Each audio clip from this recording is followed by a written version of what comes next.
Communion au quotidien. Bonjour amis, merci de votre fidélité à Communion au quotidien. Je continue de prier que le Seigneur illumine les yeux de votre cœur pour avoir une révélation claire de sa parole et continuer de grandir à tous égards. Veuillez prendre place et que le Seigneur vous accorde un temps spécial de communion en famille.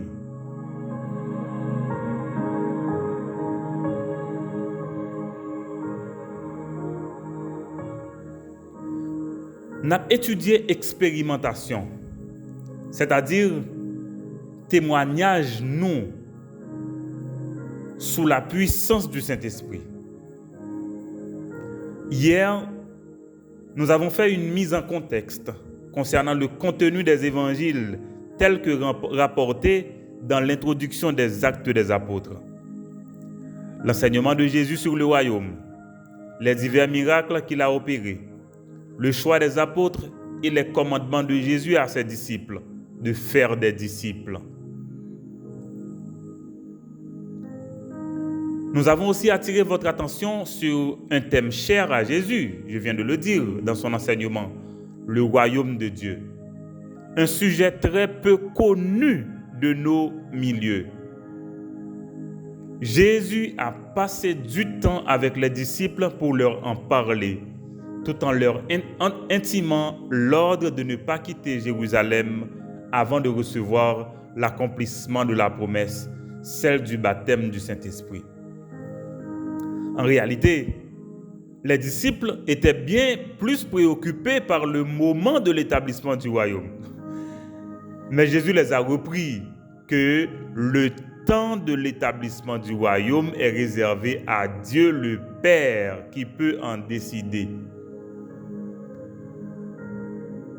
Parallèlement, il les rappelle qu'en attendant l'établissement du royaume, leur part, c'est de témoigner, c'est d'expérimenter la foi. Ma reprendre li pour.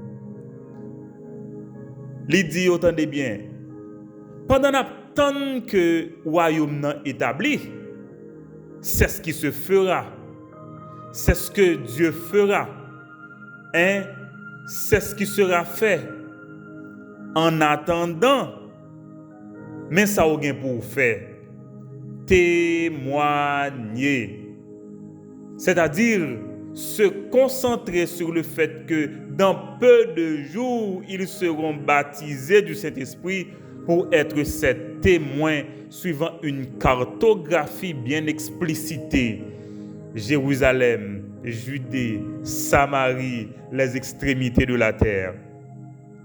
Il est bien possible que vous-même avec moi, nous-mêmes nous faisons partie de dernière partie schéma classique là, de la propagation de l'évangile. Ça veut dire nous faisons partie de l'extrémité de la terre là, parce que nous pas dans Jérusalem, nous pas Judée, nous pas Samarie, mais nous faisons partie de la terre quand même. Prière moi konya. C'est pour que bon Dieu révèle au véritable statut de témoin de Jésus-Christ sous la puissance du Saint-Esprit. Nous sommes à la phase d'expérimentation. Zanmim, moi avant nous besoin assumer statut de témoin de Jésus-Christ nous. OK? Et nous ne sommes pas capables de faire back sur ça. Nous ne pouvons pas faire marche arrière. Et regardez-moi, en prélude au premier témoignage de l'histoire de la foi en Jésus-Christ, après la descente du Saint-Esprit, nous allons voir un élément fondamental, un événement très important de l'histoire qui va nous révéler un point capital de notre foi, l'ascension du Christ et l'annonce de son retour. Élévation. Le titre de notre causerie pour ce matin, ce mardi 26 juillet 2022. Nous allons comme ça, élévation et élévation. Et c'est exactement ce que nous allons voir maintenant. La Bible dit en Actes chapitre 1er, versets 9 à 11. Après que Jésus ait dit cela, il monte au ciel sous les yeux de ses apôtres. Ensuite, un nuage le cache et il ne le voit plus. Mais pendant que Jésus s'éloigne, les apôtres continuent à regarder le ciel. Tout à coup, 2 hommes en vêtements blancs sont à côté d'eux. Ils disent aux apôtres, « Hommes de Galilée, vous restez là à regarder le ciel. Pourquoi donc? Jésus vous a quitté pour aller vers le ciel et il reviendra de la même façon que vous l'avez vu aller vers le ciel. » Parole, mon Dieu. 3 éléments à retenir dans ce passage. D'abord, l'élévation du Christ. Deuxièmement, nous allons voir comment les disciples, ils sont comme perdus. Et enfin, nous allons voir l'annonce des anges. En quoi consiste-t-elle? Nous allons voir tout ça en détail maintenant. Voilà. Premier détail là, c'est l'élévation du Christ, son ascension. L'élévation du Christ, c'est la dernière étape de son programme lors de son incarnation. Ça veut dire que Jésus-Christ vient sur la terre. Dans le programme, ça la donne que la bien pour lui remonter au ciel. Ça même, les gens qui ne comprennent pas comprendre. Okay? Mais la parole de Dieu est claire. Jésus-Christ est venu et il t'a bien pour lui retourner. C'est pas Jésus-Christ pas là, le fait comme bébé. Ah non, Jésus-Christ, il a toujours existé. Il a toujours existé. OK? Il est dans le Père. Il est dans le Père et le Père est en lui. Voilà. Et désormais, regardez bien. Il est assis à la droite de la majesté divine, c'est-à-dire en position d'autorité, ok? En position d'autorité. Et aussi dans sa position d'intercesseur, faisant fonction d'avocat des croyants. Ça belle pour mes amis. 1 Jean 2, verset 1er. La Bible nous dit quoi? Mes petits enfants, je vous écris ces choses afin que vous ne péchiez point.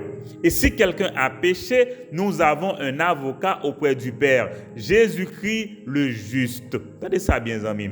Moi, avec vous, comme chrétiens, nous gagnons avocat. Nous gagnons avocat qui c'est Jésus. Oh, moi, j'aime ça, hein. J'aime ça. Hein? Mon Père est juge, n'est-ce pas? Et Jésus, mon grand frère, il est avocat. N'est-ce pas? Et c'est lui qui défend les causes. J'aime ça. J'aime ça. Jésus lui-même avait averti les disciples de ce moment fatidique de séparation. Il leur a tout aussi dit que cette séparation serait temporaire. Temporaire, c'est pour un petit temps. En préparation de ce moment, à ce moment, il a lavé les pieds des disciples en Jean 13. Puis il leur annonce sa mort prochaine et les exhorte à l'amour. Et pour les réconforter, il leur dit en Jean 14, entendez bien ça, que votre cœur ne se trouble point. Croyez en Dieu et croyez en moi. Il y a plusieurs demeures dans la maison de mon Père. Si cela n'était pas, je vous l'aurais dit. Je vais vous préparer une place. Et lorsque je m'en serai allé et que je vous aurai préparé une place, je reviendrai. Entendez bien. Et je vous prendrai avec moi, afin que là où je suis, vous y soyez aussi. Parole, mon Dieu, amis. Donc, cette séparation était prévue, même quand ça fait mal d'en parler. Le moment venu, Jésus devait quitter les disciples comme il l'entendait. Et c'était la condition aussi pour la descente du Saint-Esprit. Hein? Les disciples étaient là, cet esprit va venir. Et chacun a sa responsabilité.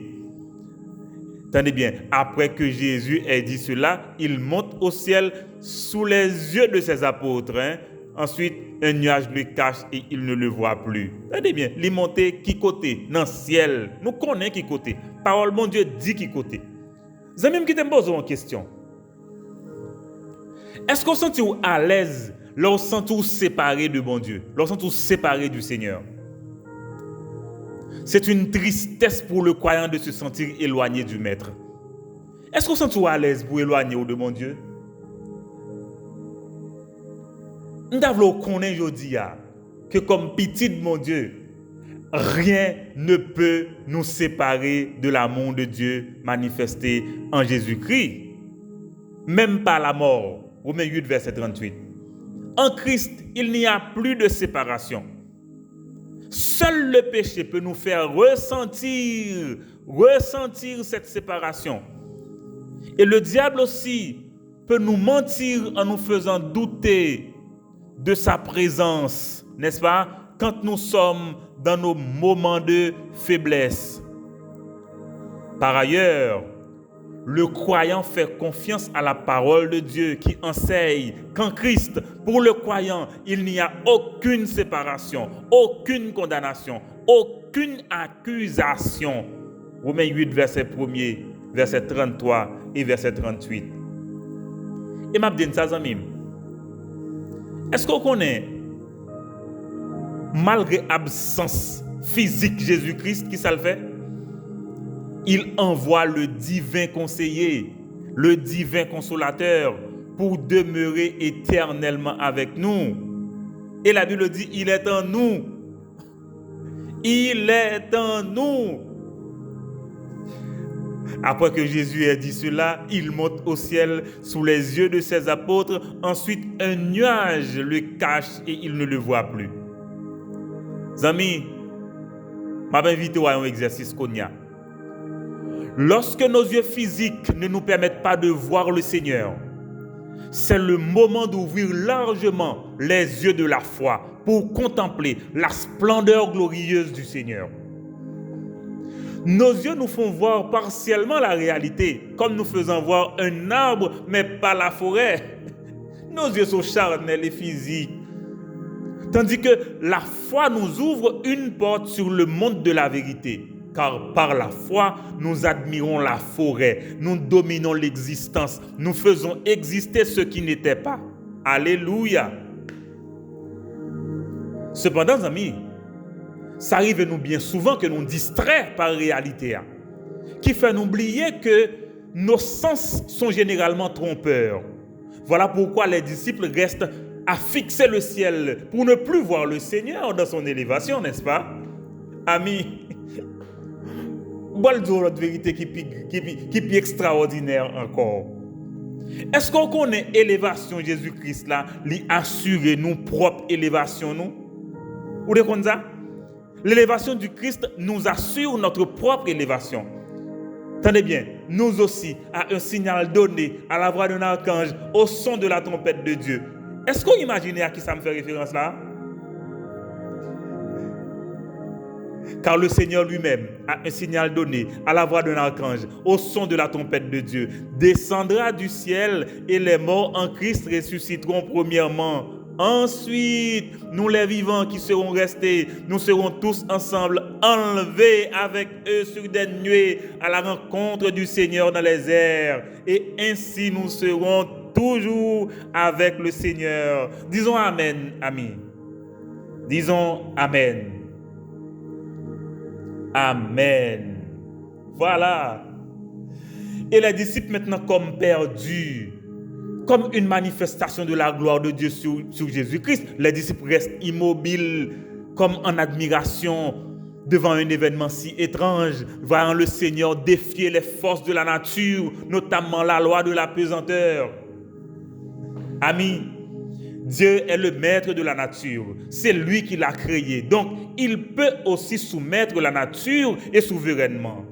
Et remarquez bien, ébahis, les disciples ne savent visiblement pas comment faire, que penser. Il y a lieu de se poser des questions, amis. Où est passé tout l'enseignement de Jésus à ce sujet? Où est la mémoire de ces mêmes disciples quand dans le jardin de Gethsémane, lors de la transfiguration, quand la gloire de Dieu brillait sur le visage de Jésus, lorsqu'Abraham et Élie venaient encourager le Seigneur avant sa passion? Amis, pas tout doux ça. La foi se vit en équipe aussi. Et me rappelez-nous tout ça, surtout pour nous-mêmes qui sous foyer de communion. Je me rappelle ça tout de suite. La foi se vit en équipe. Question quoi ou isolé ou par-ci par-là. Attendez bien, il faut une équipe pour vivre sa foi. Il faut une équipe. La Bible dit là où deux ou trois. Si deux d'entre vous s'accordent, c'est important. Nous avons pour nous parler de ça encore. Tenez bien, mais Dieu nous soutient aussi dans nos moments de faiblesse. Il nous soutient. Il envoie quelqu'un pour nous rappeler sa parole. 2 hommes vêtus de blanc. Ah oui, 2 hommes vêtus de blanc. Il a fallu l'apparition et la réapparition de ces 2 hommes. Ce n'est pas la première fois qu'ils font leur apparition. Tout comme lors de la résurrection du Seigneur. Ils étaient là pour rappeler aux disciples la parole même de Jésus que le 3e jour, après sa crucifixion et son ensevelissement, il se fixe rendez-vous en Galilée pour rencontrer les disciples et que le Seigneur était déjà là à attendre les siens. C'est important. Et regardez bien, sous une forme humaine, les 2 hommes identifiaient les disciples par leur origine galiléenne pour leur demander pourquoi, en grec, si. Tout à coup, 2 hommes en vêtements blancs sont à côté d'eux. Ils disent aux apôtres, hommes de Galilée, vous restez là à regarder le ciel. Pourquoi donc? Jésus vous a quitté pour aller vers le ciel et il reviendra de la même façon que vous l'avez vu aller vers le ciel. Comme pour leur rappeler à l'ordre, il était levé pour revenir. Quel encouragement, amis, pour les disciples qui ont pu retourner à Jérusalem avec joie, attendre l'accomplissement de la promesse au verset 8. Ce qui confirme la véracité de la parole de Jésus en Jean 14. Voilà. Je dis, regardez, Jésus-Christ a l'ancien là, c'est ça, oui, c'est là, ça le fait, oui.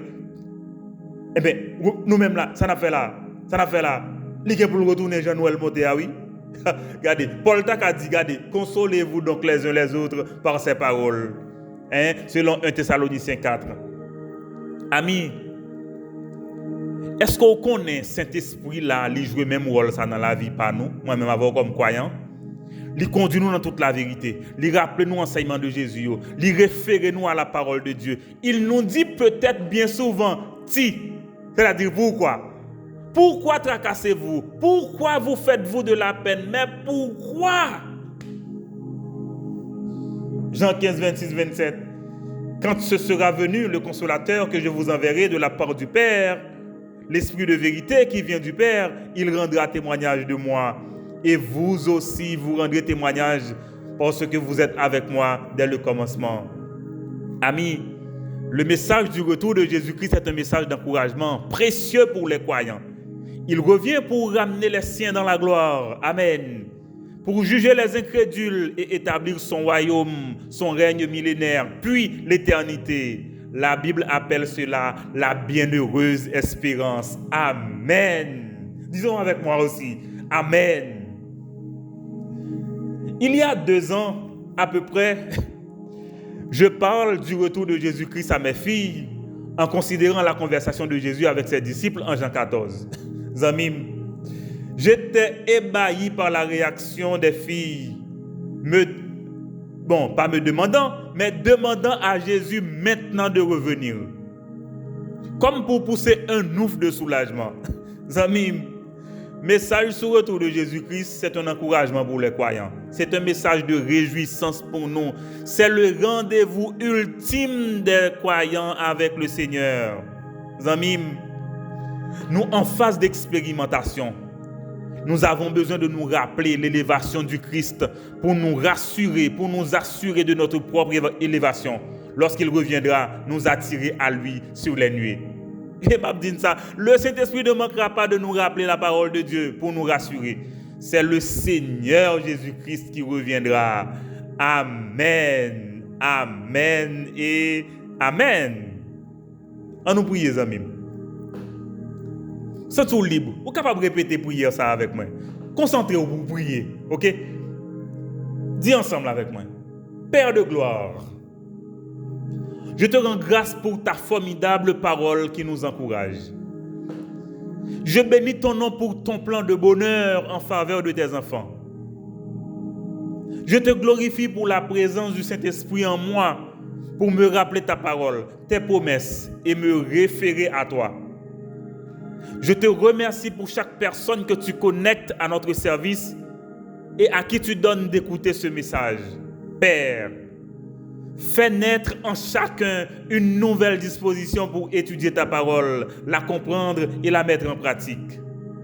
Au nom de Jésus, je crois je confesse, je déclare et je te sollicite en faveur du foyer de communion.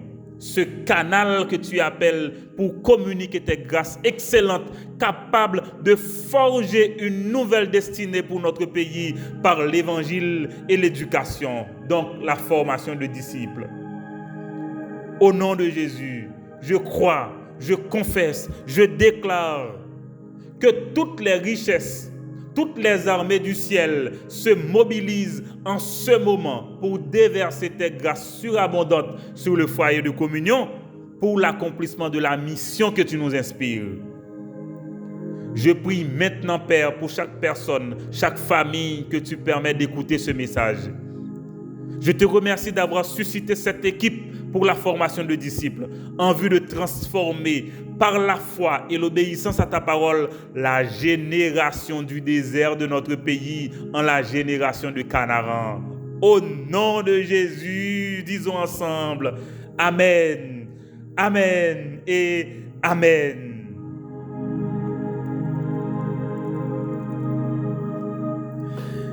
Zamim, élévation Jésus-Christ, assurer moi-même propre élévation moi. Lorsque Jésus-Christ retournait pour venir chercher moi, pour que moi avec lui éternellement. Et le Saint-Esprit là pour le rappeler mes paroles ça yo. C'est un sujet d'encouragement pour chaque croyant. C'est ça que je souhaitais pour vous toujours dire. Nous souhaitons vraiment attendre des messages ça. Et on va commencer à prendre conscience qu'on sont témoins de Jésus-Christ. Voilà notre témoignage sous la puissance du Saint-Esprit. Et je vous souhaite une excellente journée d'expérimentation sous la puissance du Saint-Esprit. Amen.